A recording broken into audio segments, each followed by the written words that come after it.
ഇതൊക്കെ കേട്ടാൽ നിങ്ങൾ വീണ്ടും ഈ ദവാ പ്രവർത്തനമായിട്ട് വരും, ആണുങ്ങളുടെ സർക്കംസിഷൻ്റെ ഗുണവുമായിട്ട് വരും. ഞാൻ പറയുന്നത് ഞാൻ അത് സമ്മതിക്കുന്നു, ആണുങ്ങളുടെ സർക്കംസിഷന് ഗുണമുണ്ട് എന്ന് ഞാൻ അങ്ങ് സമ്മതിക്കുകയാണ്. പക്ഷെ ഒരു പ്രശ്നമുണ്ട് കൂട്ടാളികളെ. എന്താണ്? ഇസ്ലാമിൽ ആണിൻ്റെ സർക്കംസിഷനും പെണ്ണിൻ്റെ സർക്കംസിഷനും ഒരുമിച്ചാണ് പറഞ്ഞിരിക്കുന്നത്. അവിടെ വേറെ വേറെ അല്ല പറഞ്ഞിരിക്കുന്നത്. ചേലാകർമ്മം ചെയ്യുക. എന്റെ പ്രിയപ്പെട്ട സഹോദരങ്ങളൊന്ന് ശ്രദ്ധിക്കുക.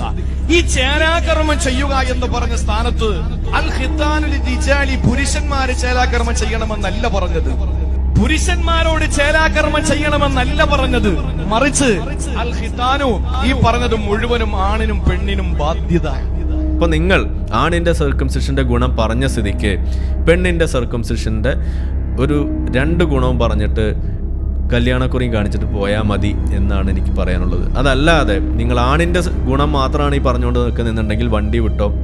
ഈ സ്റ്റാൻഡിൽ നിങ്ങളെ വണ്ടി ഇവിടെ നിർത്താൻ സമ്മതിക്കില്ല. നിങ്ങളുടെ ആ പരിപ്പ് ഇവിടെ വേവില്ല.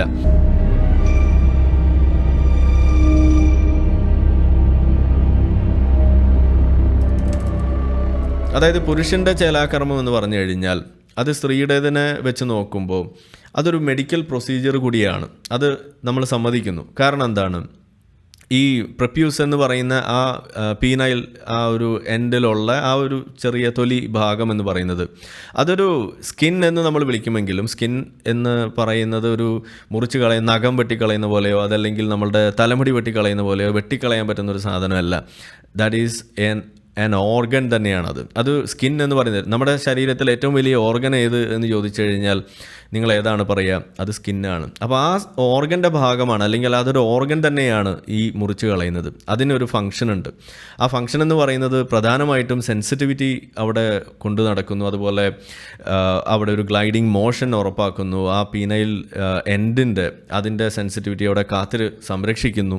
അങ്ങനെ പല ഫങ്ഷൻസ് ഉള്ളൊരു സംഗതിയാണ് ഈ ഒരു സംഗതി. പക്ഷേ നമുക്കറിയാം ബോഡിയിൽ ഏതൊരു അവയവത്തിനും ഉണ്ടാകുന്ന തരത്തിലുള്ള മാനുഫാക്ചറിങ് പ്രശ്നങ്ങളോ അതല്ലെങ്കിൽ ഫങ്ഷണൽ ആയിട്ടുള്ള ഇഷ്യൂസോ ഒക്കെ ഉണ്ടാവാനുള്ള സാധ്യത ആ ഭാഗത്തിനുണ്ട്. അതിലൊരു സംശയവുമില്ല. എന്നാൽ അതിൻ്റെ അർത്ഥം അത് ഉണ്ട് എന്നും പറഞ്ഞുകൊണ്ട് അത് മുറിച്ച് കളയലാണോ എന്നതാണ് നമ്മുടെ ചോദ്യം. അല്ല. അപ്പോൾ അതിനുള്ള മുൻകരുതൽ എടുക്കുക, ചികിത്സകൾ എടുക്കുക. നമ്മൾ കൈക്കൊരു പ്രശ്നം വരുമെന്ന് വിചാരിച്ച് കൈ നമ്മൾ മുറിച്ച് കളയാറില്ല. ബ്രസ്റ്റ് ക്യാൻസർ വരുമെന്ന് വിചാരിച്ച് ബ്രസ്റ്റ് എല്ലാവരും മുറിച്ച് കളയാനൊന്നും നിൽക്കാറില്ല. അങ്ങനെ ലോകത്ത് ഇന്ന് ഏറ്റവും കൂടുതൽ ഇൻസിഡൻസ് ഉള്ള ക്യാൻസർ ഏത് എന്ന് നോക്കിയിട്ട് ആ അവയവം മുറിച്ച് കളയലല്ലോ അതിൻ്റെ പണി എന്ന് പറയുന്നത്. ഇനി വൃത്തിയാക്കാനുള്ള ബുദ്ധിമുട്ട് നോക്കിയിട്ട് നമ്മളെല്ലാവരും അത് അങ്ങനെയുള്ള ഏരിയ മുഴുവൻ കളയലാണോ ഇവിടെ ചെയ്യുന്നത്? അല്ല. അത് ശീലിക്കുക, അത് ക്ലീൻ ചെയ്യാൻ നമ്മൾ പഠിക്കുക. അതാണ് ഇവിടെ നമ്മൾ ചെയ്തുകൊണ്ടിരിക്കുന്നത്. ലോകത്തുള്ള ഭൂരിഭാഗം ആളുകളും ചെയ്യുന്നത് അങ്ങനെയൊക്കെയാണ്. അപ്പോൾ ഇവിടെ ഇതിൻ്റെ ഒരു മെഡിക്കൽ ഇൻഡിക്കേഷൻ എന്ന് പറയുന്നത് ബാലനൈറ്റിസ്, ഫൈമോസിസ്, പാരാഫൈമോസിസ്, ബലനോ പോസ്റ്ററ്റൈസിസ് എന്നൊക്കെ പറയുന്ന ചില കണ്ടീഷൻസ്, ഇതുപോലെയുള്ള കണ്ടീഷൻസിൽ ഇത് ഇൻഡിക്കേറ്റഡ് ആണ്. സർക്കംസിഷൻ വരേണ്ടി വന്നാൽ അത് ചെയ്യുന്നു. പക്ഷേ അത് എത്രമാത്രം അതിനൊരു നമ്പർ വരും, ഒരു ഫ്രീക്വൻ്റ് ആണ് എന്ന് ചോദിക്കുമ്പോഴാണ് അവിടെ പ്രശ്നം. അത് ഈ ഒരു പ്രായപൂർത്തിയാകുന്ന പ്രായത്തിന് മുന്നേയൊക്കെ വളരെ റെയറായിട്ട് മാത്രം ഉണ്ടാകുന്നൊരു അസുഖമാണ് ഇതൊക്കെ.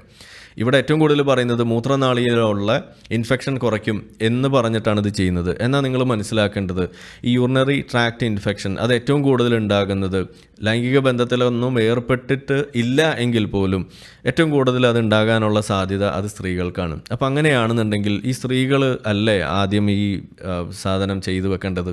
അപ്പോൾ നിങ്ങളെന്താണ് സ്ത്രീ ചേലാകർമ്മത്തിൻ്റെ ഒരു കാര്യം വരുമ്പോൾ ഈ ഗുണവും എഴുന്നള്ളിച്ചുകൊണ്ട് വരാത്തത്? നിങ്ങൾ പോയി തിരഞ്ഞു നോക്കുക, ആർക്കാണ് ഏറ്റവും കൂടുതൽ യൂറിനറി ട്രാക്ട് ഇൻഫെക്ഷൻസ് വരുന്നത്, അതിൻ്റെ ഫ്രീക്വൻസി ആർക്കാണ് കൂടുതൽ എന്ന് നിങ്ങൾ അന്വേഷിക്കും. അതല്ലേ ചെയ്യേണ്ടത്? അപ്പോൾ അത് നിങ്ങൾ ചെയ്യുന്നത് കാണുന്നില്ല. അപ്പോൾ ഇവിടെ സംഭവിക്കുന്ന എന്താണ്? നിങ്ങളുടെ കയ്യിൽ ഒരു സംഗതിയുണ്ട്, അതിന് യോജിച്ച തരത്തിലുള്ള ചില കാരണങ്ങൾ, ഉപകാരങ്ങൾ കണ്ടെത്തി. അതായത് നിങ്ങളുടെ വീട്ടിൽ ഇന്നിപ്പോൾ ഈ അമ്മി കുറ്റി അല്ലെങ്കിൽ അതുപോലെ മറ്റേ ഒലക്ക ഇതിനൊന്നും വലിയ ഉപയോഗമൊന്നുമില്ല. പകരം നമുക്കിന്ന് ഗ്രൈൻഡറും അതല്ലെങ്കിൽ ഇന്ന് മറ്റ് വഴികളൊക്കെ ഉള്ളതുകൊണ്ട് നമ്മളതൊക്കെ ഉപയോഗിക്കുന്നുണ്ട്. പക്ഷേ ഈ നമ്മളുടെ ഒരലിനും ഒലയ്ക്കും എന്തെങ്കിലും ഒരു സാധനം നമ്മൾ കണ്ടെത്തണം. അതിന് വേണ്ടിയിട്ട് നിങ്ങളിങ്ങനെ തപ്പി നടക്കുകയാണ്. ഓക്കെ, ഒരൽ വീട്ടിൽ ഉണ്ടെങ്കിൽ നമുക്ക് വീട്ടിൽ എലിശല്യം ഉണ്ടാകില്ല, നമുക്ക് വീട്ടിൽ ചുക്ക് പൊടിക്കാൻ നല്ലതാണ് എന്നൊക്കെ പറഞ്ഞ് നിങ്ങളിങ്ങനെ ഗുണങ്ങൾ അതിനു വേണ്ടി വെച്ച് ചാർത്തുകയാണ് ചെയ്യുന്നത്. എന്ന് വെച്ചാൽ അതുമായിട്ട് നേരിട്ട് കോറിലേഷനൊന്നുമില്ല, അതിൻ്റെ പ്രൈം ഫങ്ഷനോ അതൊന്നുമല്ല.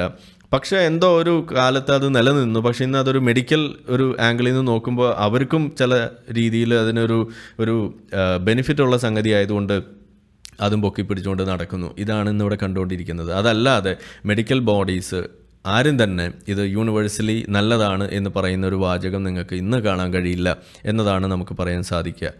അതിനെക്കുറിച്ചുള്ള തെളിവുകൾ വൈകാതെ പിന്നാലെ വരുന്നുണ്ട്. അപ്പോൾ ഞാൻ പറഞ്ഞത് ഇതാണ്, അതായത് ഇതിന് ഒരു ബെനിഫിറ്റ് ഉണ്ട്, മെഡിക്കൽ ബെനിഫിറ്റ് ഉണ്ട് എന്ന് പറഞ്ഞുകൊണ്ട് നിങ്ങൾ പറയുന്ന കാര്യങ്ങളെല്ലാം തന്നെ ഒരു തരത്തിലുള്ള എവിഡൻസും ഇല്ലാതെ, ഒരു ലിറ്ററേച്ചറിൻ്റെ പിൻബലമില്ലാതെ, സയൻറ്റിഫിക് എവിഡൻസ് ഇല്ലാതെയാണ് നിങ്ങൾ തള്ളിമറിക്കുന്നത് എന്നതാണ് ഒന്നാമത്തെ കാര്യം. ഇനി ഇതിൻ്റെ ഒരു ഇൻസിഡൻസ് എന്ന് പറഞ്ഞു കഴിഞ്ഞാൽ 6 പുരുഷന്മാരെടുത്തു കഴിഞ്ഞാൽ അതിനകത്ത് ഒരാൾ സർക്കംസൈസ്ഡ് ആണ് എന്നതാണ് ആധുനിക കണക്കുകൾ പറയുന്നത്.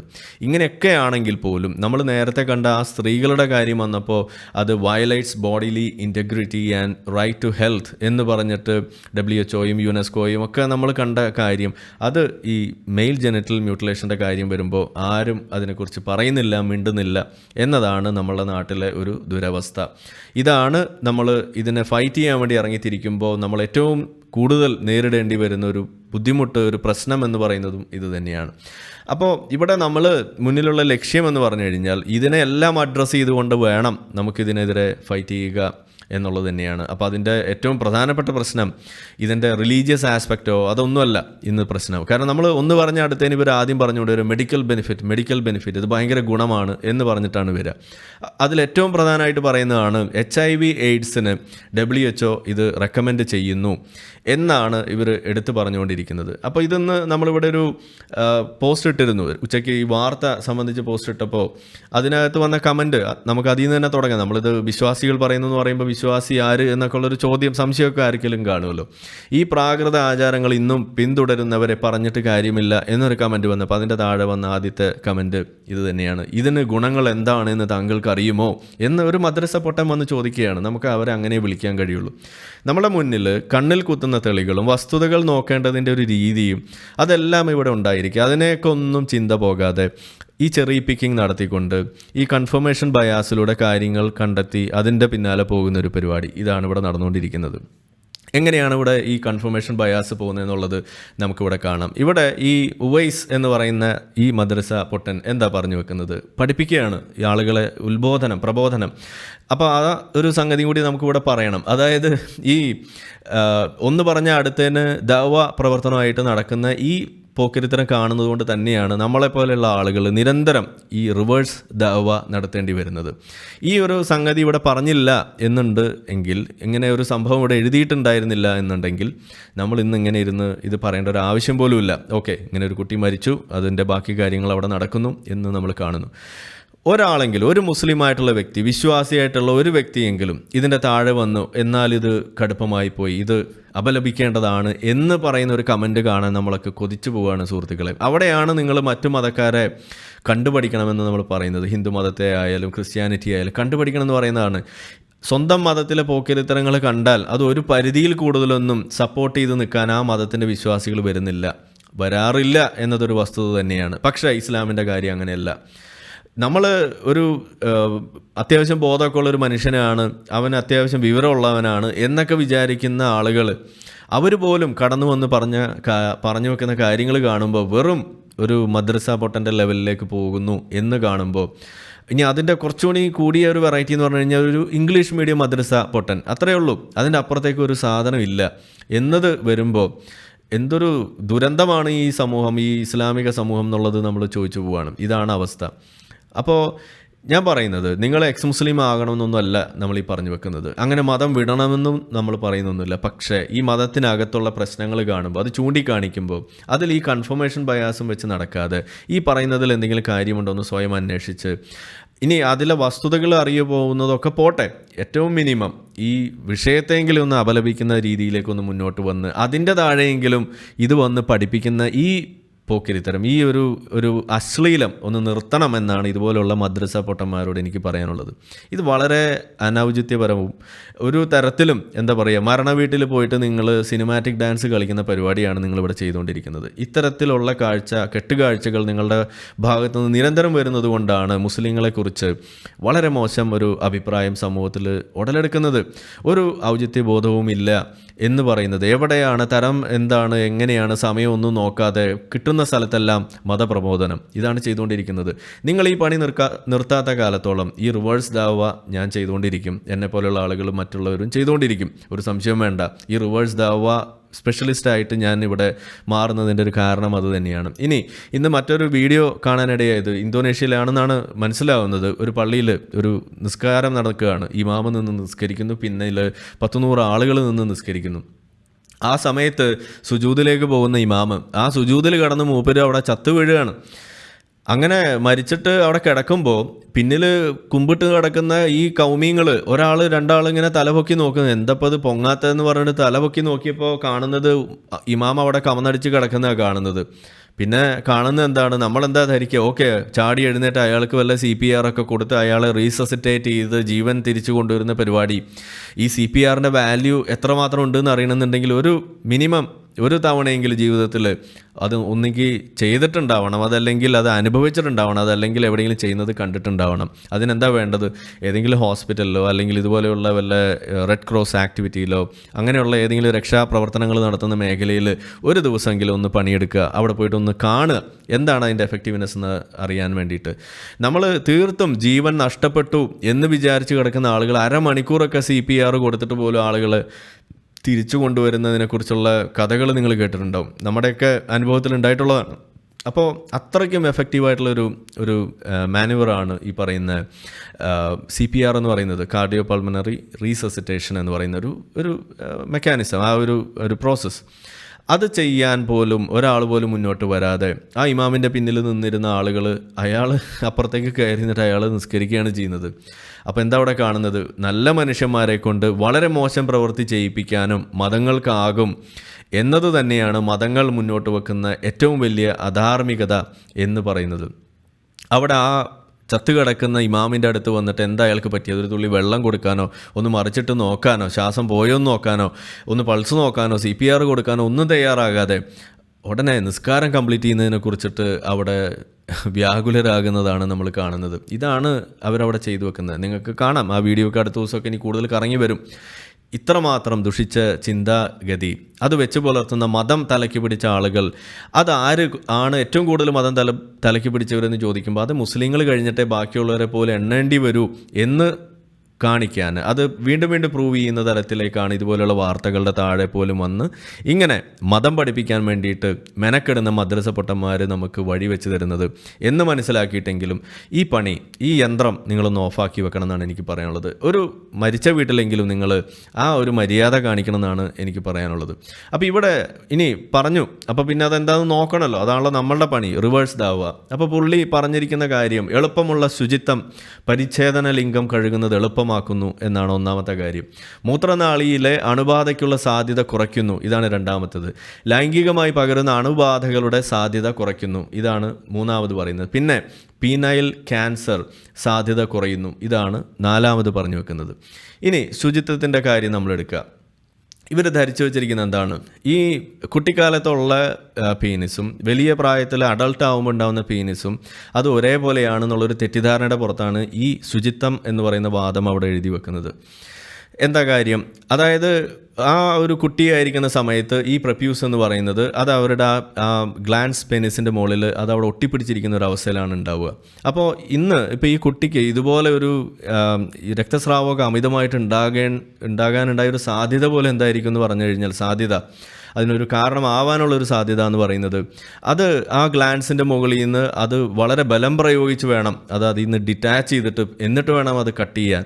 ഇതൊരു വളരെ പെയിൻഫുൾ ആയിട്ടുള്ള പ്രൊസീജിയറാണ്.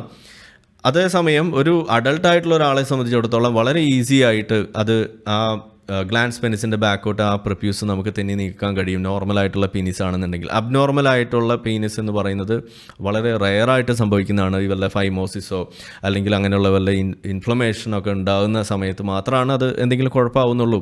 ആ സമയത്ത് മാത്രമാണ് നമുക്ക് എന്തെങ്കിലും സർജിക്കൽ പ്രൊസീജിയർ അവിടെ മരവിപ്പിച്ചിട്ടൊക്കെ ചെയ്യേണ്ടി വരുന്നുള്ളൂ. അല്ലാത്ത സമയങ്ങളിൽ വളരെ ഈസി ആയിട്ട് ഒട്ടും തന്നെ പെയിനില്ലാത്ത രീതിയിൽ ചെയ്യാൻ പറ്റുന്നൊരു സംഗതിയാണ്. അപ്പോൾ ഇവരുടെ ധാരണ ഇങ്ങനെ ഈ കുട്ടികളിൽ അവർ ഒട്ടിപ്പിടിച്ചിരിക്കുന്നത് മാത്രമേ അവർ കണ്ടിട്ടുള്ളൂ. ഒരൊറ്റ കാക്കാൻ പോലും ഒരൊറ്റ മദർ സപ്പോർട്ടിന് പോലും എങ്ങനെയാണ് ഒരു അഡൾട്ട് പീനീസ് ഇരിക്കുന്നത് എന്നുപോലും അറിയില്ല എന്നത് തന്നെയാണ് ഈ ശുചിത്വം എന്ന് പറയുന്ന സാധനം എഴുതി പിടിപ്പിച്ച് ഇവിടെ വെക്കുന്നതിൻ്റെ പ്രധാനപ്പെട്ട ഒരു ലക്ഷണം എന്ന് പറയുന്നത്. നിങ്ങളൊരു അഡൾട്ട് പീനീസ് എങ്ങനെയാണ് ഫങ്ഷൻ ചെയ്യുന്നത് മനസ്സിലാക്കിയാൽ ഇത് എഴുതില്ല. കാരണം അത്രമാത്രം എളുപ്പത്തിൽ കഴുകുവാനും വൃത്തിയാക്കുവാനും എല്ലാം സാധിക്കുന്ന ഒരു കാര്യമാണ് ഈ ഒരു ഏരിയ എന്ന് പറയുന്നത്. അപ്പോൾ അവിടെ എന്താ വേണ്ടത്? അത് കഴുകുന്നതിനെക്കുറിച്ച് വൃത്തിയാക്കുന്നതിനെക്കുറിച്ച് നമ്മൾ പഠിപ്പിക്കണം. നിങ്ങളെങ്ങനെയാണ് പല്ല് തേക്കാൻ വേണ്ടി പഠിപ്പിക്കുന്നത്? നിങ്ങൾ എന്തായാലും ഈ അഴുക്കും വൃത്തിയാക്കാനുള്ള ബുദ്ധിമുട്ടും ആണല്ലോ നിങ്ങളുടെ ഏറ്റവും വലിയ പ്രശ്നം എന്ന് പറയുന്നത്. വലിയ തോതിൽ അണുബാധ ഉണ്ടാകുന്നു എന്ന് പറയുന്നു. ഏറ്റവും കൂടുതൽ പകരുന്ന ഒരു അസുഖമാണ് കിസ്സിങ് ഡിസീസ് എന്നൊക്കെ പറയുന്ന പോലെയുള്ള ചില അസുഖങ്ങൾ. ഇനി പോട്ടെ, ഉമ്മ വെച്ച പകരുന്ന അസുഖങ്ങൾ എന്നൊക്കെ നമുക്ക് വേണമെങ്കിൽ പറയാം. ഹെപ്പറ്റൈറ്റിസ് ബി വേണമെങ്കിൽ പകരം. അങ്ങനെ പല അസുഖങ്ങളും നിങ്ങൾക്ക് പറയാം. നിങ്ങൾ ഉമ്മ വെക്കുന്ന സമയത്ത് പകരം. അതുപോലെ പല അസുഖങ്ങൾ, അതേപോലെ വൈറൽ ഡിസീസസ് നിങ്ങൾക്ക് പകരാം. എന്ന് വെച്ചിട്ട് നിങ്ങൾ എന്താ ചെയ്യാറ്? നിങ്ങൾ നാക്ക് ചുണ്ടൊക്കെ കട്ട് ചെയ്ത് കളയോ? അതാണോ നിങ്ങൾ ചെയ്യാറുള്ളത്? അതേപോലെ നിങ്ങളുടെ ഓറൽ ഹെൽത്ത് എത്രമാത്രം ബുദ്ധിമുട്ടുള്ളൊരു സംഗതിയാണ് നിങ്ങൾ ആലോചിച്ച് നോക്കുക. ഓരോ പല്ലിൻ്റെ ഇടയിൽ ഫ്ലോസ് ചെയ്യണം, അത് ശരിക്കും അത് ക്ലീൻ ചെയ്യണം, അങ്ങനെ എന്തെല്ലാം പരിപാടികൾ. ഒരു പല്ല് കേടായാൽ നിങ്ങൾ കയ്യിൽ നിന്ന് ചിലവാക്കേണ്ടി വരുന്ന തുകയുടെ അളവ് നിങ്ങളൊന്ന് ആലോചിച്ച് നോക്കുക. ഒരു ഞാനിപ്പോൾ ഈ അടുത്ത് ചെയ്ത ഒരു പ്രൊസീജിയറായിട്ട് പറയണം, ട്രാൻസ്പ്ലാന്റ് ഇംപ്ലാന്റ് ചെയ്യണം എന്നുണ്ടെങ്കിൽ മിനിമം ഒരു 50,000 രൂപയാണ് കയ്യിൽ നിന്ന് പോകുന്നത്. 60,000 രൂപ ഏറ്റവും മിനിമമാണ് പോകുന്നത്. ഇങ്ങനെയൊക്കെ വലിയ തോതിൽ അണുബാധ ഉണ്ടാകാനൊക്കെ വലിയ പ്രശ്നമുള്ളൊരു ഏരിയ എന്ന് പറഞ്ഞിട്ട് നിങ്ങൾ ചെയ്യാറ് എന്താണ്? 32 പല്ലും എടുത്ത് അങ്ങ് കളയലാണോ ചെയ്യുക? അതിനെക്കുറിച്ച് പറയുമ്പോൾ നിങ്ങൾ എന്താ പറയുക? അതിനൊരു ഫംഗ്ഷനുണ്ട്, അങ്ങനെ കളയാനുള്ളതല്ല എന്നാണ് പറയുക. അപ്പോൾ എന്താ ഈ പ്രൊപ്യൂസിനുള്ള ഫംഗ്ഷൻ നിങ്ങൾക്ക് ഫംഗ്ഷൻ അല്ലേ? ഇതാണ് നമുക്ക് ചോദിക്കാനുള്ളത്. അപ്പോൾ നിങ്ങൾ ഉദ്ദേശിക്കുന്ന ഫംഗ്ഷൻ എന്ന് പറയുന്നത് എന്താണ്? ഇതാണ് ഇവിടെ പറഞ്ഞു വെക്കേണ്ടത്.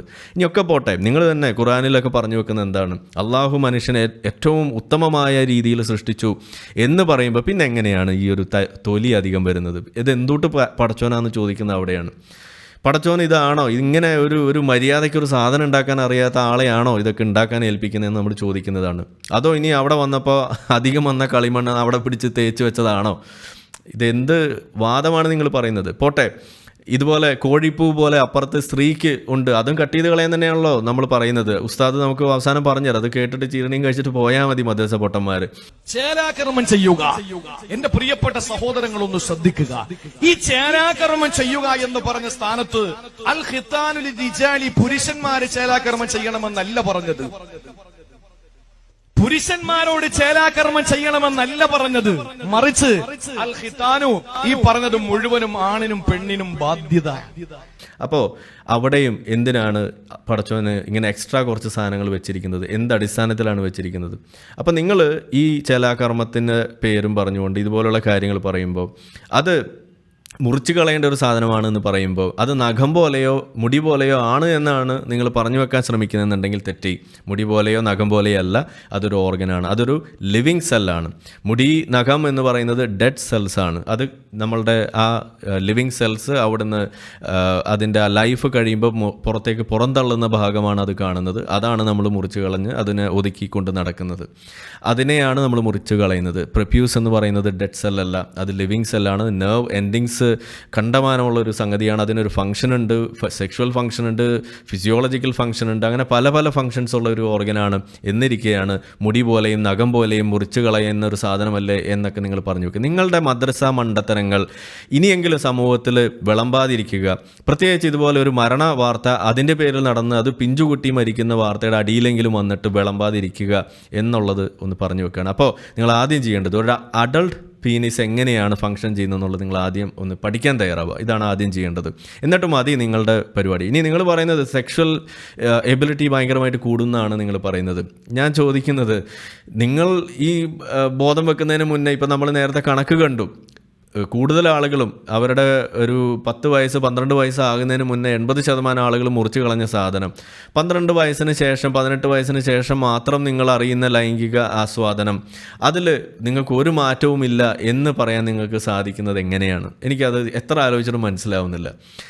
മുറിച്ച് കളയാത്ത ആളുകൾ അത് ചെയ്തതിന് ശേഷം പറയുകയാണ് ഓക്കെ എനിക്കിത് ഉണ്ടായിരുന്നപ്പോഴാണ് നല്ലത് എന്ന് പറയുമ്പോൾ നമുക്ക് മനസ്സിലാക്കാം. ഇത് ജന്മന എന്ന് പറയാവുന്ന തലത്തിൽ തന്നെ ഇല്ലാതിരിക്കുന്ന ആളുകൾ വന്നിട്ട് പറയുകയാണ് ഇത് ഭയങ്കര സുഖമാണെന്ന് പറഞ്ഞു കഴിഞ്ഞാൽ ഇത് കണ്ണുവട്ടം വന്നിട്ട് ഇവിടെ എപ്പോഴും ഇരുട്ടാണ്, ഈ ഇരുട്ടിനൊരു സുഖമുണ്ട് എന്ന് പറയുന്ന പോലെയല്ല ഇത് വരുന്നത്. അപ്പോൾ നിങ്ങൾ വീണ്ടും നിങ്ങളുടെ ഈ മദ്രസ മണ്ടത്തരം പൊട്ടത്തരം എഴുന്നള്ളിക്കാതിരിക്കുക എന്നാണ് എനിക്ക് പറയാനുള്ളത്.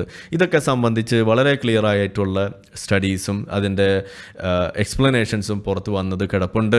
സെക്ഷൽ ഫംഗ്ഷനെ കാര്യമായിട്ട് ബാധിക്കുന്നു എന്ന് തന്നെയാണ് പുതിയ പുതിയ പഠനങ്ങളും അതിനെക്കുറിച്ചുള്ള വിലയിരുത്തലുകളും വരുന്നത്. അതുകൊണ്ട് അത് ഇൻഡിസ്പെൻസബിൾ ആണ് എന്നുണ്ടെങ്കിൽ മാത്രം ചെയ്യേണ്ട സാധനമാണ്, അതല്ലാതെ ഇങ്ങനെ ചെയ്യേണ്ട ഒരു സംഗതിയല്ല, യൂണിവേഴ്സലി ചെയ്യേണ്ട സംഭവമല്ല എന്ന് തന്നെയാണ് പറയുന്നത്. അപ്പോൾ അത് അവിടെ വരുന്നു. ഇനി അണുബാധ, ഞാൻ നേരത്തെ പറഞ്ഞു മൂത്രനാളിയിലെ അണുബാധ ഏറ്റവും കൂടുതൽ വരുന്നത് സ്ത്രീകൾക്കാണ്. അപ്പോൾ സ്ത്രീകളുടെ സാമാനം മുറിച്ച് കളയാനല്ല ഇവിടെ പറയുന്നത്. ഇനി അതേപോലെ മറ്റ് ലൈംഗികമായിട്ട് പകരുന്ന അണുബാധയാണെങ്കിൽ പോലും അതിൻ്റെ പണി ഞാൻ വേറെ വരുന്നുണ്ട്. HIV കഥ അത് വിശദമായിട്ട് അവിടെ പറയാം.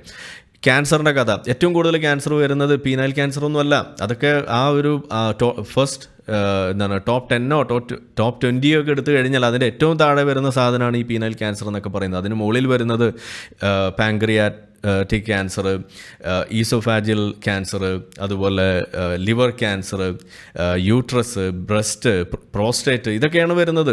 ഇതൊക്കെ വന്നു കഴിഞ്ഞാൽ സർവൈവൽ പോലും പാടാണ്. ഈ പീനൈൽ ക്യാൻസർ വന്നു കഴിഞ്ഞാൽ സർവൈവലിന് അത്ര വലിയ ബുദ്ധിമുട്ട് പോലും ഇല്ല. 5 year സർവൈവൽ റേറ്റ് നോക്കുകയാണെന്നുണ്ടെങ്കിൽ. അങ്ങനെ നോക്കുകയാണെന്നുണ്ടെങ്കിൽ ഏറ്റവും ഗുരുതരമായ ക്യാൻസർ എന്നൊക്കെ പറയുന്നത് ബ്രസ്റ്റ് ക്യാൻസറും യൂട്രസ് ക്യാൻസറും അതുപോലെ മറ്റ് ആണുങ്ങളെ സംബന്ധിച്ചിടത്താണെങ്കിൽ ലങ് ക്യാൻസർ, ത്രോട്ട് ക്യാൻസർ, ഇതൊക്കെയാണ് വരുന്നത്. അപ്പോൾ നിങ്ങൾ തൊണ്ട മുറിച്ച് കളയുക, ലങ് എടുത്ത് കളയുക, ഇതാണോ ചെയ്യുന്നത്? അല്ല.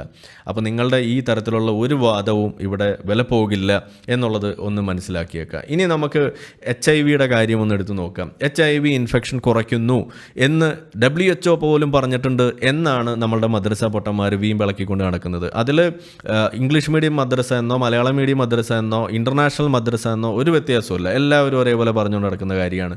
സാക്ഷാൽ മുഹമ്മദ് ഇന്ന് ജീവിച്ചിരിപ്പുണ്ടായിരുന്നെങ്കിൽ മൂപ്പര് പോലും ചിലപ്പോൾ ഇത് പറഞ്ഞുകൊണ്ട് നടന്നു വരും. എന്താണ് അതിൻ്റെ വസ്തുത നമ്മളൊന്ന് നോക്കുക. അതിന് ഏറ്റവും കൂടുതൽ അവർ എടുക്കുന്നത് ഈ 2007 വന്ന ഒരു റിപ്പോർട്ടാണ്. മെയിൽ സർക്കംസിഷൻ, ഒരു global trends and determinants of prevalence, safety and acceptability എന്ന് പറഞ്ഞിട്ട് WHO പുറത്തിറക്കിയ ഒരു റിപ്പോർട്ടാണ്. ഇതാണ് ഇവർ ഏറ്റവും കൂടുതൽ പൊക്കിക്കൊണ്ട് നടക്കുന്നത്. ഇതിൽ സെക്ഷൻ 3 എഴുതിയിരിക്കുന്ന ഭാഗം, അപ്പോൾ അതിൽ എങ്ങനെയാണ് സർക്കംസിഷൻ ചെയ്തത് പറഞ്ഞതെന്നൊക്കെ അവിടെ എക്സ്പ്ലെയിൻ ചെയ്തതിന് ശേഷമുള്ള ഔട്ട്കം അവർ മെഷർ ചെയ്യുകയാണ്. അതിൻ്റെ ഡിസ്ക്രിപ്ഷൻ നിങ്ങളൊന്ന് വായിക്കുക. Behaviour change following circumcision. A major concern about the increased uptake of male circumcision in areas with high HIV incidence is that circumcision does not provide complete protection against infection. അതായത് ഈ HIV prevalence കൂടുതലുള്ള African രാജ്യങ്ങളിൽ, Zambia, Congo, അങ്ങനെ പല പല രാജ്യങ്ങൾ പറയുന്നു. അങ്ങനെയുള്ള സ്ഥലങ്ങളിൽ അവർ ഒരു വലിയ ഇൻ്റർവെൻഷനായിട്ട് ഈ സർക്കംസിഷൻ പറയുന്നു. പക്ഷേ അത് ചെയ്തപ്പോൾ കണ്ടത് അങ്ങനെയുള്ള ആളുകൾക്ക് ഒരു കംപ്ലീറ്റ് പ്രൊട്ടക്ഷൻ സർക്കംസിഷൻ കൊടുക്കുന്നില്ല. എന്തുകൊണ്ട് കൊടുക്കുന്നില്ല? The public health message is that the procedure may reduce but not eliminate the risk of infection and safer sex practices must still be followed. ഇതാണ് അവിടെ പറഞ്ഞു വെക്കുന്നത്. അപ്പോൾ നമ്മൾ ചോദിക്കുന്നത്, ഈ സേഫർ സെക്സ് പ്രാക്ടീസസ് ഫോളോ ചെയ്ത് കഴിഞ്ഞാൽ HIV തന്നെ ഉണ്ടാകില്ല എന്നല്ലേ നമ്മൾ പറയുന്നത്? ഇതാണ് നമ്മൾ ഇന്ന് പറഞ്ഞുകൊണ്ടിരിക്കുന്ന ഒരു കാര്യം. ഇന്നിപ്പോൾ ഇന്ത്യയിൽ നമ്മൾ HIV, എയ്ഡ്സ് അതിനെക്കുറിച്ചുള്ള മെസ്സേജസ് നമ്മൾ കാണാറുണ്ട്. എവിടെയെങ്കിലും അവിടെ ഈ സർക്കംസൈസ് ചെയ്യണം എന്ന് പറയുന്ന ഒരു റെക്കമെൻഡേഷൻ നിങ്ങൾ എപ്പോഴെങ്കിലും കണ്ടിട്ടുണ്ടോ? കാണില്ല. പകരം എന്താ കണ്ടിട്ടുള്ളത്? നിങ്ങൾക്ക് ഒരു സമയം ഒരു ജീവിത പങ്കാളി മാത്രം, അൺപ്രൊട്ടക്റ്റഡ് സെക്സ് പാടില്ല എന്നൊക്കെയുള്ള മെസ്സേജസ് കൊടുക്കുന്നു. കോണ്ടോം ഉപയോഗിക്കണം, അങ്ങനെയുള്ള ഒരുപാട് മെസ്സേജസ് കൊടുത്തുകൊണ്ട് നിങ്ങൾ പീരിയോഡിക്കലി ചെക്ക് ചെയ്യണം. റിസ്കി ആയിട്ടുള്ള ബിഹേവിയറുള്ള ആളുകൾ, ഇപ്പോൾ ഡ്രഗ് അഡിക്ട്സ്, അങ്ങനെയുള്ള ആളുകളുമായിട്ട് കൂടുതൽ ഇടപെടരുത്, അവരുമായിട്ട് ഇത് ഷെയർ ചെയ്യരുത്, അങ്ങനെയുള്ള കാര്യങ്ങളാണ് അവിടെ പറഞ്ഞുകൊണ്ടിരിക്കുന്നത്. ഒരിക്കൽ പോലും സർക്കംസിഷൻ ചെയ്യണമെന്ന് പറഞ്ഞിട്ടില്ല എന്നതാണ് ഒന്നാമത്തെ കാര്യം. രണ്ടാമത്തെ കാര്യം, അങ്ങനെ പറഞ്ഞിട്ട് അത് ചെയ്ത സ്ഥലങ്ങളിൽ അത് കുറച്ചിട്ടും ഇല്ല എന്നതാണ് കാണുന്നത്. രണ്ടാമത്തത്. മൂന്നാമത്തത്, ഇത് വന്നത് 2007 ഈ നമ്മളിപ്പോൾ ഇത് സംസാരിച്ചുകൊണ്ടിരിക്കുന്ന 2024 അവസ്ഥ എന്താന്ന് പറഞ്ഞു കഴിഞ്ഞാൽ HIV എയ്ഡ്സ് എന്ന് പറയുന്നത് ഈ 2007 പോലെയല്ല ഇന്ന് നിലനിൽക്കുന്നത്. ഇന്ന് അത് കൺട്രോൾ ചെയ്യുന്നതിന് വേണ്ടിയിട്ടുള്ള റിട്രോവൈറൽ തെറാപ്പീസ് വളരെ മികച്ച രീതിയിലുള്ളത് ഇവിടെ ഇന്നുണ്ട്. അത് വെച്ചുകൊണ്ട് ആളുകൾ നിങ്ങളുടെ ചുറ്റുപാടുമുള്ള നിങ്ങളുടെ കൂട്ടുകെട്ടുകളിലോ നിങ്ങളുടെ ചുറ്റുപാടിലുമുള്ള ആളുകളുടെ ഇടയിലോ HIV ഉള്ള ആൾ ആരാണെന്ന് പോലും മനസ്സിലാകാത്ത രീതിയിൽ ഇന്ന് ആളുകൾ ജീവിച്ചുകൊണ്ടിരിക്കുന്ന ഒരു കാലഘട്ടത്തിലേക്ക് മാറിയിരിക്കുന്നു എന്നതുമാണ് നമുക്കിവിടെ ഇന്ന് 2024 അവസ്ഥ. ആ സമയത്താണ് ഇവർ വന്നിട്ട് പറയുന്നത് HIV നമുക്ക് സാമാനത്തിൻ്റെ അറ്റം കണ്ടിച്ചാൽ മതി എന്നും പറഞ്ഞിട്ട് മദ്രസ പൊട്ടന്മാർ കടന്നിട്ട് മെഴുകുന്നത്. ദയവായിട്ട് നിർത്തുക. നിങ്ങൾ ഈ എടുത്തുകൊണ്ട് വരുന്നത് നിങ്ങളുടെ കൺഫർമേഷൻ ബയാസിൻ്റെ ഭാഗമായിട്ട് ചെറി പിക്ക് ചെയ്തിട്ട് പഴയ റിപ്പോർട്ടാണ് എടുത്തുകൊണ്ട് വരുന്നത്. എന്നാൽ ആ പഴയ റിപ്പോർട്ടിൽ പോലും എഴുതി വെച്ചിരിക്കുന്നത് ഇതുപോലെയാണ്. തീർന്നിട്ടില്ല, ബാക്കി ഇവിടെ പറയുന്നുണ്ട്. However, the message may be difficult to communicate. നിങ്ങൾ സർക്കംസൈസ് ചെയ്താലും നിങ്ങളിങ്ങനെ എന്താണ് വിത്തുകാളയായിട്ട് നടക്കരുത്. കുറച്ച് കാര്യങ്ങളൊക്കെ നിങ്ങൾ ശ്രദ്ധിക്കണം. There is potential for risk compensation, increase in risky behavior sparked by decrease in perceived risk. അതായത് സർക്കംസൈസ് ചെയ്യാത്ത ആളുകളെ സംബന്ധിച്ചിടത്തോളം അവർക്കൊരു പേടിയുണ്ട്, ഒരു റിസ്ക് ഉണ്ട് എന്നുള്ളത് അവർക്കൊരു ചിന്ത മനസ്സിൽ ഉണ്ടായതിൻ്റെ ഭാഗമായിട്ട് അവർ അൺപ്രൊട്ടക്റ്റഡ് അല്ലെങ്കിൽ മൾട്ടിപ്പിൾ പാർട്ട്നേഴ്സ് ഉണ്ടാകുന്നതിൽ നിന്ന് വിട്ടുനിൽക്കുമായിരുന്നു. പക്ഷേ സർക്കംസൈസ് ചെയ്ത് കഴിഞ്ഞപ്പോൾ എന്താ സംഭവിച്ചത്? അവർ അവിടെ ഒരു റിസ്കി ബിഹേവിയറിലേക്ക് പോവുകയാണ്. നമ്മൾ പറയാറുണ്ട്, സീറ്റ് ബെൽറ്റ് ഇട്ട് വണ്ടി ഓടിക്കുന്ന സമയത്ത് നമുക്ക് സ്പീഡിൽ ഓടിക്കാനുള്ളൊരു ടെൻഡൻസി വരും. ഹെൽമെറ്റ് ഇട്ട് അല്ലെങ്കിൽ ഭയങ്കര കോസ്റ്റ്യൂമൊക്കെ ഇട്ടിട്ടാണ് നിങ്ങൾ ബൈക്ക് ഓടിക്കുന്നത്. ആ ബൈക്ക് കുറച്ച് ചെത്ത് സാധനമാണെന്നുണ്ടെങ്കിൽ നിങ്ങൾക്ക് കുറച്ച് മുട കാണിക്കാനുള്ളൊരു സാധ്യത കൂടി, നിങ്ങൾ കുറച്ച് സ്റ്റൺസൊക്കെ അധികം എടുക്കും, എന്നിട്ട് പോയി തലയും കുത്തി വീഴും എന്ന് പറയാറുണ്ട്. സമാനമായ രീതിയിൽ സർക്കംസൈസ് ചെയ്ത ആളുകളിൽ ഇൻക്രീസ്ഡ് റിസ്കി ബിഹേവിയർ ആണ് അവിടെ ഡിറ്റക്ട് ചെയ്തത്. To date there are data on sexual behavior following adult circumcision in 2 of the 3 randomized control trials. ഈ randomized control trials എന്ന് പറയുന്നതാണ് നമ്മളുടെ ഈ മെഡിക്കൽ റിസർച്ചിൽ പ്രധാനമായിട്ടും പറയുന്നത് അതിൻ്റെ ഗോൾഡ് സ്റ്റാൻഡേർഡ് എന്ന് പറയുന്നത്. In South African trial, men were asked about factors associated with numbers of sexual partners and contacts. ഞാൻ ആലോചിക്കുന്നത് ഈ ഔട്ട്ഡേറ്റഡ് ആയിട്ടുള്ള റിപ്പോർട്ട് ഈ 2007 സാധനം എടുത്തു വെച്ച് ഇന്നും പറയേണ്ട ഒരു ഗതികേട് നിങ്ങളൊന്ന് ആലോചിച്ച് നോക്കും. ഇന്നിതിൻ്റെ വായിക്കേണ്ട ആവശ്യം പോലുമില്ല. പക്ഷേ ഈ മദ്രസ പൊട്ടന്മാരുടെ ഈ ദവാ പ്രവർത്തനം കാരണമാണ് ഇന്ന് നമുക്കിത് പറയേണ്ടി വരുന്നത്. സമയം എത്രയാണ് മെനക്കെടുത്തുന്നതെന്ന് നിങ്ങൾ ആലോചിക്കും. 11 മണിയായി. ഇതാണ് അവസ്ഥ, ഗതികേട്. എന്നിട്ട് പറയും നിങ്ങൾ എന്തിനാണ് ഏത് നേരം ഇസ്ലാമിൻ്റെ പിന്നാലെ എന്ന് ചോദിച്ചുകൊണ്ട് നടക്കുക. ഇത് തന്നെയാണ് കാരണം. ഈ കാലഹരണപ്പെട്ട സാധനങ്ങൾ 6-ാം നൂറ്റാണ്ടിൽ ഇത് അടക്കം എടുത്ത് പൊക്കി പിടിച്ചുകൊണ്ട് വരുമ്പോൾ സത്യത്തിൽ എനിക്ക് ദേഷ്യമാണ് ഇപ്പോൾ വരുന്നത്. സാധാരണ നമ്മൾ ഒരു ആസ്വദിച്ച് ചെയ്യുന്നൊരു കാര്യമാണ്. പക്ഷേ ഇത് പഴയ സാധനം എടുത്ത് വെച്ചിട്ട് നമുക്കിതിനെ ഡിബങ്ക് മെഡിക്കൽ ഫീൽഡിൽ മെഡിക്കൽ ഏരിയയിൽ നമ്മളൊക്കെ റിസർച്ചിൽ ഏർപ്പെട്ടിട്ട് ഇരിക്കുന്നതുകൊണ്ട് നമ്മൾ പറയാണ്. ഒരിക്കൽ പോലും പഴയതൊന്നും നമ്മൾ റെഫർ ചെയ്യാറ് പോലുമില്ല. കാരണം അപ്ഡേറ്റഡ് ആയത് ലേറ്റസ്റ്റ് ആയിട്ടുള്ളത് വന്നിട്ടുണ്ടെങ്കിൽ അത് മാത്രമേ നമ്മൾ എടുക്കേണ്ടതുള്ളൂ. കാരണം എന്താണ്, സയൻസ് പോകുന്നത് അങ്ങനെയാണ്. നമ്മൾ ലേറ്റസ്റ്റ് ആയിട്ടുള്ളത് go to the area where the evidence points എന്നുള്ളതാണ് നമ്മൾ പറയുന്നത്. എവിടേക്കാണ് എവിഡൻസ് ലീഡ് ചെയ്യുന്നത്? ലെറ്റ് എവിഡൻസ് ലീഡ് നമ്മൾ എസൻസിൻ്റെ ആ ഒരു ടാഗ് ലൈൻ തന്നെ. ഇത് തന്നെയാണ് ശാസ്ത്രീയ രീതി എന്ന് പറയുന്നത്. അവിടെയാണ് നമ്മൾ ഇപ്പോൾ ലെറ്റ് എവിഡൻസ് ലീഡ് എന്നുള്ളത് മാറ്റി വെച്ചിട്ട് ലെറ്റ് മദ്രസ പൊട്ടൻസ് ലീഡ് എന്ന് പറയുന്ന അവസ്ഥ ഗതികേട് ഉണ്ടാക്കി വെച്ചിരിക്കുകയാണ്. അപ്പോൾ അതുകൊണ്ട് നിങ്ങൾ ദയവായിട്ട് ഈ പണി നിർത്തണം. നമ്മളെക്കൊണ്ട് ഈ ഇടയ്ക്കിടയ്ക്ക് ഈ പഴയ സാധനം എടുപ്പിക്കുന്ന പരിപാടി നിങ്ങൾ അവസാനിപ്പിക്കണം എന്നാണ് എനിക്ക് പറയാനുള്ളത്. Circumcised men reported higher risk behaviour for the 5 reported factors: being married, living as married, at least one sexual contact not protected by condom, at least one non-spousal partner, at least one sexual partnership with only one sexual contact, at least 5 sexual contacts. ഇത്രയും സാധനങ്ങൾ ഈ circumcised ആളുകൾ ചെയ്യുന്നു during the period 4 to 12 months after randomization and 4 out of 5 during the period 13 to 21 months after randomization. However, only the mean number of sexual contacts was significantly different between circumcised and uncircumcised men. വലിയ വ്യത്യാസമൊന്നുമില്ല എന്ന് തന്നെയാണ് ഈ പറയുന്നത്. The numbers of new partners reported. അപ്പോൾ അതായത് circumcise ചെയ്തതുകൊണ്ട് ആ പ്രൊസീജിയറിൻ്റെ ഭാഗമായിട്ട് പ്രത്യേകിച്ച് ബെനിഫിറ്റ് ഒന്നുമില്ല എന്ന് തന്നെയാണ് പറയുന്നത്. ഇനി the circumcised men reported more risky behavior in the 3 months before study entry compared with men who chose to remain uncircumcised. അപ്പോൾ സർക്കംസൈസ് ചെയ്യാതെയുള്ള ആളുകളാണ് റിസ്കി ബിഹേവിയർ കുറഞ്ഞതും അവരിലാണ് ഈ HIV സാധ്യത കുറഞ്ഞു നിന്നതും. അത് കുറഞ്ഞു നിന്നത് സർക്കംസിഷൻ്റെ ഗുണം കൊണ്ടല്ല, അവർ ഒരു പെർസീവ്ഡ് റിസ്ക് അവർക്കുണ്ടായിരുന്നു. ഇത് ബുദ്ധിമുട്ടുണ്ടാക്കും എന്നുള്ളൊരു ചിന്തയും അതിൻ്റെ ഭാഗമായിട്ട് ആ കൗൺസിലിങ്ങും കാര്യങ്ങൾ പറഞ്ഞു വെക്കുന്നുണ്ട്. But during the 12-month follow-up period, there were no significant differences in risky behavior, excluding the 3 months post-circumcision when circumcised men were less sexually active due to the operation. അതല്ലെങ്കിലും അവിടെ പഞ്ചറായിട്ട് കിടക്കുകയാണല്ലോ, അതുകൊണ്ട് മാത്രം അവിടെ ഒരു ചെറിയൊരു ആശ്വാസം ഉണ്ടായി.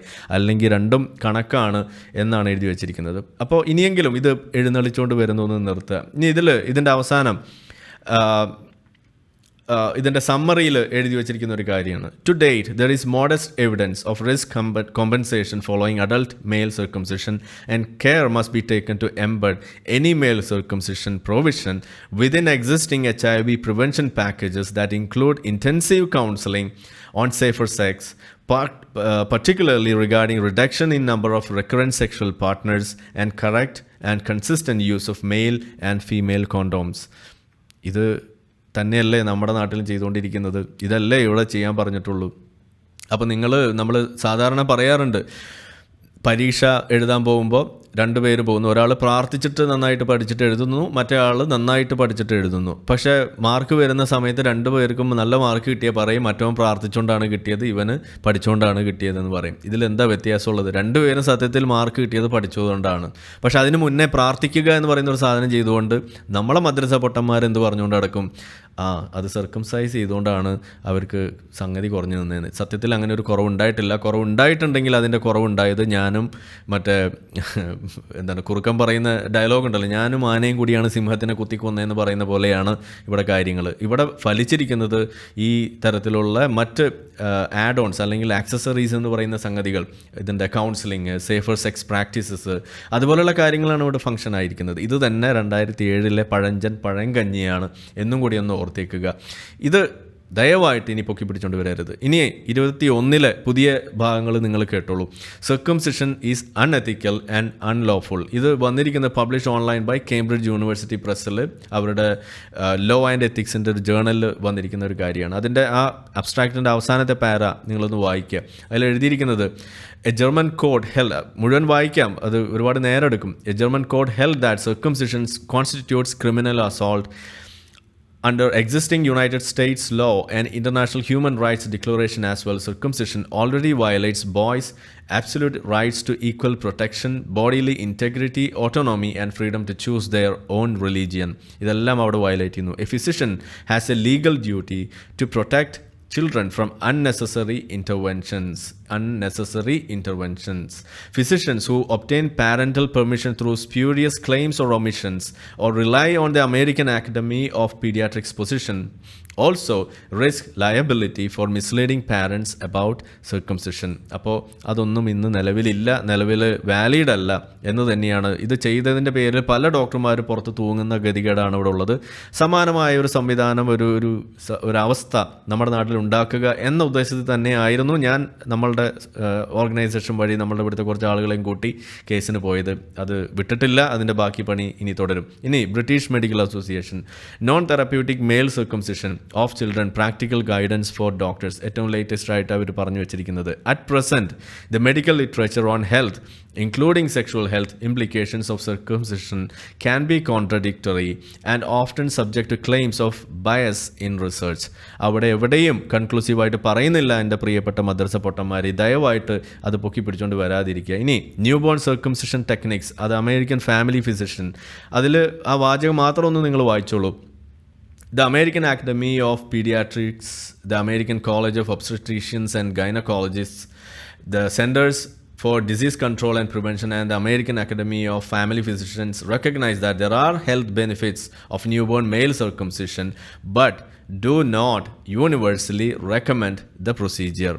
ഒന്ന് വായിച്ച് മനസ്സിലാക്കി പോവുക. നിങ്ങൾ ഇംഗ്ലീഷ് മീഡിയം മദ്രസയാണെങ്കിൽ പെട്ടെന്ന് മനസ്സിലാവും, അല്ലെങ്കിൽ ചിലപ്പോൾ ഒരു ഡിക്ഷണറിയൊക്കെ വേണ്ടി വരും. ഒന്ന് ഉപയോഗിച്ചാൽ മതി, വേറെ ഒന്നും നമുക്ക് പറയാനില്ല. അതിനാണ് നമ്മൾ ഈ ഭാഷയൊക്കെ ഇത് പഠിക്കണമെന്ന് പറയുന്നത്. ഇതൊന്നും അറിയാതെ ചുമ്മാ ഏതെങ്കിലും ഉസ്താദുമാർ പറയുന്നത് കേട്ട് വളവള പറഞ്ഞുകൊണ്ട് നിന്നാൽ നടക്കില്ല. ഇന്നത്തെ കാലം വേറെയാണ്. റിവേഴ്സ് ദഅവ നിങ്ങൾ വിചാരിക്കുന്നതിൻ്റെ അപ്പുറത്തേക്കാണ് ഇന്ന് ഓപ്പറേറ്റ് ചെയ്യുന്നത്. നിങ്ങൾക്ക് താങ്ക മുടിയാതെ എന്നാണ് പറയാനുള്ളത്. ഇനി അവസാനമായിട്ട് ഞാൻ പറഞ്ഞു വെക്കുന്ന ഒരു കാര്യം, ഇവിടെ നിങ്ങൾ ഇതൊക്കെ കേട്ടാലും നിങ്ങൾ വീണ്ടും ഈ ദവാ പ്രവർത്തനമായിട്ട് വരും, ആണുങ്ങളുടെ സർക്കംസിഷൻ്റെ ഗുണവുമായിട്ട് വരും. ഞാൻ പറയുന്നത് ഞാനത് സമ്മതിക്കുന്നു, ആണുങ്ങളുടെ സർക്കംസിഷന് ഗുണമുണ്ട് എന്ന് ഞാൻ അങ്ങ് സമ്മതിക്കുകയാണ്. പക്ഷെ ഒരു പ്രശ്നമുണ്ട് കൂട്ടാളികളെ. എന്താണ്? ഇസ്ലാമിൽ ആണിൻ്റെ സർക്കംസിഷനും പെണ്ണിൻ്റെ സർക്കംസിഷനും ഒരുമിച്ചാണ് പറഞ്ഞിരിക്കുന്നത്. അവിടെ വേറെ വേറെ അല്ല പറഞ്ഞിരിക്കുന്നത്. അപ്പോൾ നിങ്ങൾ ആണിൻ്റെ സർക്കംസിഷൻ്റെ ഗുണം പറഞ്ഞ സ്ഥിതിക്ക് പെണ്ണിൻ്റെ സർക്കംസിഷൻ്റെ ഒരു 2 ഗുണവും പറഞ്ഞിട്ട് കല്യാണക്കുറിയും കാണിച്ചിട്ട് പോയാൽ മതി എന്നാണ് എനിക്ക് പറയാനുള്ളത്. അതല്ലാതെ നിങ്ങൾ ആണിൻ്റെ ഗുണം മാത്രമാണ് ഈ പറഞ്ഞുകൊണ്ട് നിൽക്കുന്നുണ്ടെങ്കിൽ വണ്ടി വിട്ടോ, ഈ സ്റ്റാൻഡിൽ നിങ്ങളെ വണ്ടി ഇവിടെ നിർത്താൻ സമ്മതിക്കില്ല. നിങ്ങളുടെ ആ പരിപ്പ് ഇവിടെ വേവില്ല. ആണുങ്ങളുടെ പറയുന്നുണ്ടെങ്കിൽ പെണ്ണിൻ്റെ സർക്കംസിഷൻ്റെ ഗുണവും പറഞ്ഞിട്ട് തന്നെ പോയാൽ മതി എന്നാണ്. അപ്പോൾ നിങ്ങൾ ചോദിക്കും ഇസ്ലാമിൽ പെണ്ണിൻ്റെ സർക്കംസിഷൻ ഉണ്ടോ എന്ന്. അത് പറയാൻ വേണ്ടിയിട്ട് നമ്മുടെ മൂത്ത മദ്രസ പൊട്ടനെ നമ്മൾ ഇവിടെ വിളിച്ചുകൊണ്ട് വന്നിട്ടുണ്ട്. മൂപ്പര് നമുക്ക് പറഞ്ഞു തരും. കേട്ടിട്ട് കല്യാണക്കുറിയും കാണിച്ച് ചീരണിയും കഴിച്ചിട്ട് പോത്ത് ബിരിയാണിയും തട്ടിയിട്ട് പോകാം. പോത്ത് എന്ന് പറയുമ്പോൾ എന്തോ വലിയ പ്രശ്നമാണെന്നൊക്കെ ചില ആളുകൾ ചൂണ്ടിക്കാണിക്കുന്നു. ഇസ്ലാമിൻ്റെ ഒരു ചിഹ്നം തന്നെയാണ് പോത്തില്ലാത്ത പരിപാടിയൊന്നുമില്ല. അപ്പോൾ അത് അങ്ങനെ തന്നെയാണ് നമുക്ക് പറയാൻ കഴിയുള്ളൂ. അതിൽ വിഷമിച്ചിട്ട് കാര്യമൊന്നുമില്ല. തൽക്കാലം അങ്ങോട്ട് മാറി നിൽക്കുക എന്നാണ് എനിക്ക് പറയാനുള്ളത്. നമ്മളുടെ മദ്രസ പൊട്ടൻ നമുക്ക് ബാക്കി പറഞ്ഞു തരും. എന്റെ പ്രിയപ്പെട്ട സഹോദരങ്ങളെ, ഒരു പ്രമാദമായ വിഷയത്തിന്റെ നിങ്ങളോട് അതിന്റെ അതിന്റെ ചുരുളഴിച്ചു തരാൻ ഞാൻ ഉദ്ദേശിക്കുകയാണ്. അൽ ഖിത്താനു ചേലാകർമ്മം ചെയ്യുക. ചേലാകർമ്മം ചെയ്യുക. എന്റെ പ്രിയപ്പെട്ട സഹോദരങ്ങളൊന്ന് ശ്രദ്ധിക്കുക. ഈ ചേലാകർമ്മം ചെയ്യുക എന്ന് പറഞ്ഞ സ്ഥാനത്ത് അൽ ഖിത്താനുൽ റിജാലി പുരുഷന്മാര് ചേലാകർമ്മം ചെയ്യണമെന്നല്ല പറഞ്ഞത്. പുരുഷന്മാരോട് ചേലാകർമ്മം ചെയ്യണമെന്നല്ല പറഞ്ഞത്. മറിച്ച് അൽ ഖിത്താനു ഈ പറഞ്ഞത് മുഴുവനും ആണിനും പെണ്ണിനും ബാധ്യത. എന്റെ പ്രിയപ്പെട്ട സഹോദരങ്ങളെ, കേട്ടല്ലോ, ഇസ്ലാമിൽ ചേലാക്രമം ചെയ്യാൻ പറഞ്ഞത് ആണിനും പെണ്ണിനും ഒരുമിച്ചാണ്. അപ്പോൾ ഇവിടെ ഇപ്പോൾ ഇത്രയും നേരം ഈ പറയുന്നതിൻ്റെ ഇടയിൽ ചിലപ്പോൾ കമൻ്റ് ഇട്ടിട്ടുണ്ടാവും, അല്ലെങ്കിൽ കമൻ്റ് ഇടാൻ പോകുന്നുണ്ടാവും, തെറി വിളിക്കാൻ വരുന്നുണ്ടാവും കാക്കന്മാർ. നമ്മളുടെ മദ്രസ പൊട്ടന്മാരോട്, കുരുപൊട്ടിയ മദ്രസ പൊട്ടന്മാരോട് എനിക്ക് ഒറ്റ കാര്യം പറയാനുള്ളൂ. നിങ്ങൾ തിരുത്തേണ്ടത് എന്നെയല്ല. ഇതുപോലെ ഇത് പറഞ്ഞു വെക്കുന്ന 1ഉം 2ഉം അല്ല, 100 കണക്കിന് മതപണ്ഡിതർ ജീവിച്ചിരിക്കുന്ന നാടാണ് ഇസ്ലാമിൻ്റെ കീഴിലുള്ള ഒരു അവസ്ഥയാണ് കേരളത്തിലൂടെ ഉള്ളത്, മലയാളത്തിലുള്ളത്. ഇതുകൂടാതെ ആഗോളതലത്തിലുള്ളത് വേറെ ഉണ്ട്. പോട്ടെ, ഇസ്ലാമിക കിതാബുകളുണ്ട്. നമ്മൾ ഫതവുൽ മുഈനൊക്കെ എടുത്ത് നോക്കിക്കഴിഞ്ഞാൽ അതിനകത്ത് കൃത്യമായിട്ട് എഴുതി വെച്ചിരിക്കുകയാണ്. സ്ത്രീകളുടെ ചേലാകർമ്മം എന്താണ്, എങ്ങനെയാണ്, എത്ര മുറിക്കണം എന്നിവരൊക്കെ കൃത്യമായിട്ട് എഴുതി വെച്ചിട്ടുണ്ട്.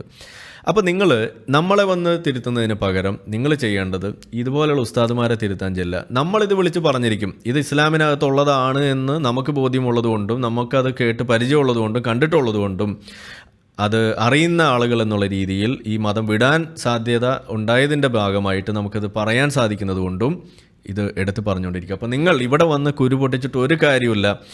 എന്തെങ്കിലും നിങ്ങൾക്ക് ചെയ്യണമെന്ന് ആഗ്രഹം ഉണ്ടെങ്കിൽ നേരെ പോവുക. ഇദ്ദേഹത്തിൻ്റെ പേര് എന്താണ്, നവാസ് മന്നാനി എന്നാണ്, ഏതോ നാട്ടുകാരനാണ്.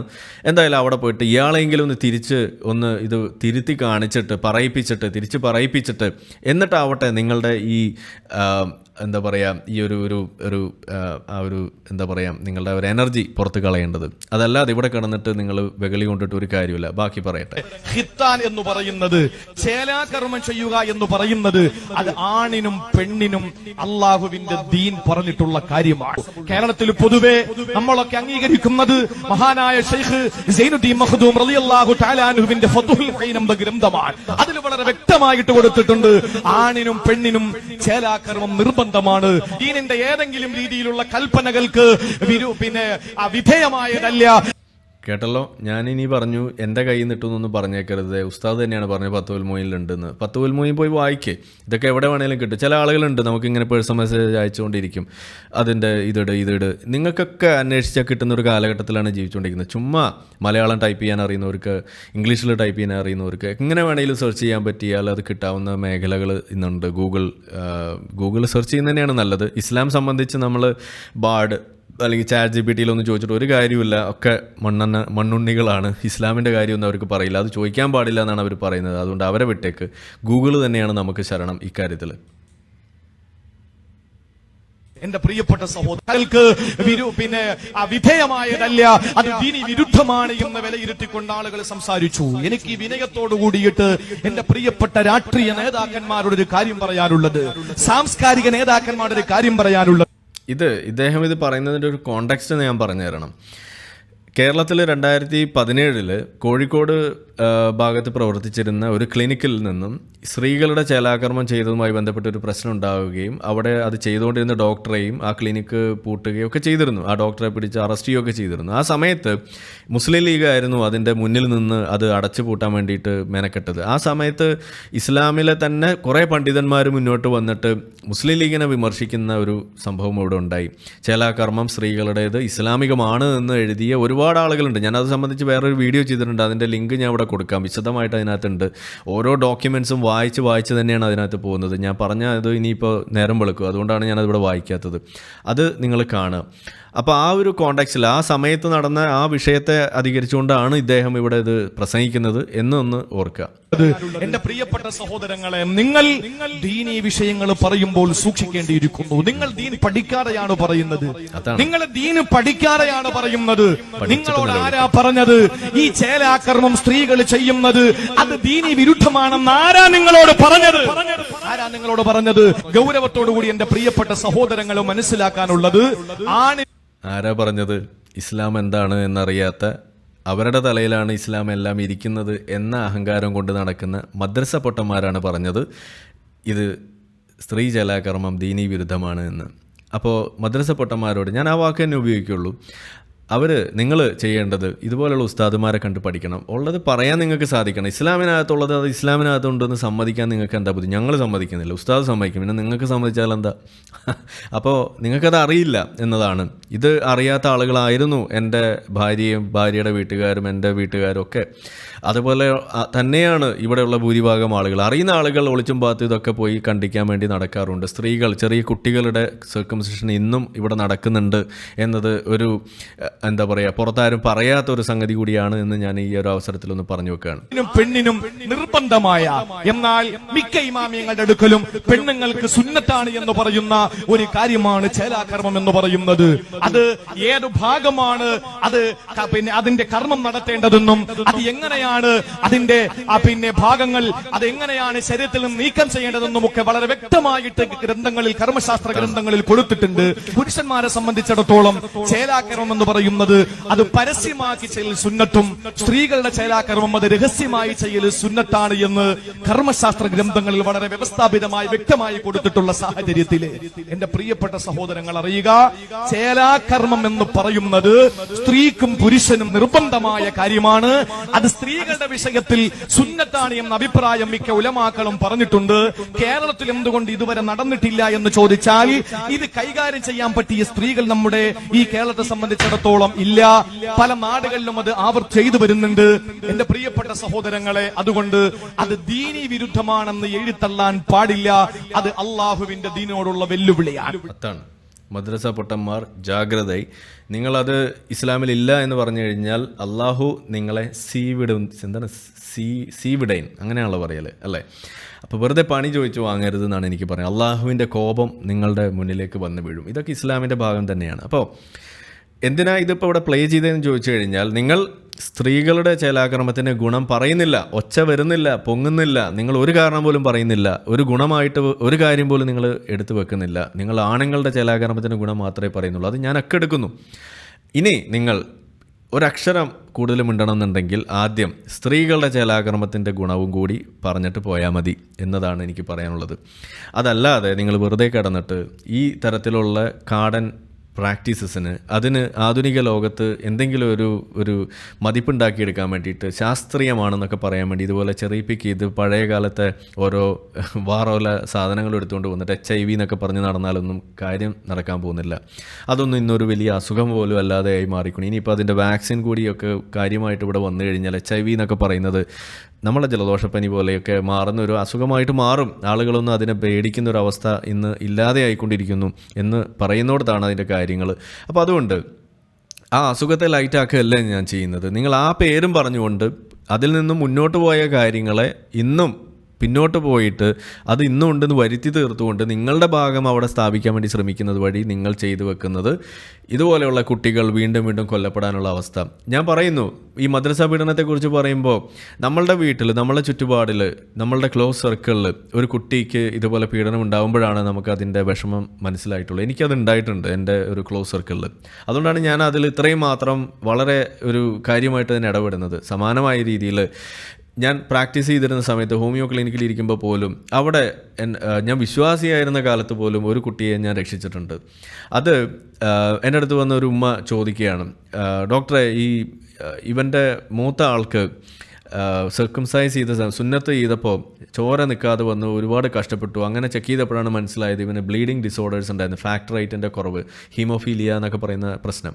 അങ്ങനെ വന്നപ്പോൾ അത് പിന്നീട് മനസ്സിലാക്കി, അതുകൊണ്ട് ഒരു വിധാണ് അന്ന് അവന് രക്ഷപ്പെട്ടത് എന്നൊക്കെ പറഞ്ഞു. അപ്പോൾ ഈ കുട്ടി, ഇവനും അതുണ്ടെന്നാണ് പറയുന്നത്. അപ്പോൾ ഇവനെ നമുക്ക് സർക്കംസൈസ് ചെയ്യാൻ പറ്റുമോ എന്ന് ചോദിച്ചു എൻ്റെ അടുത്ത്.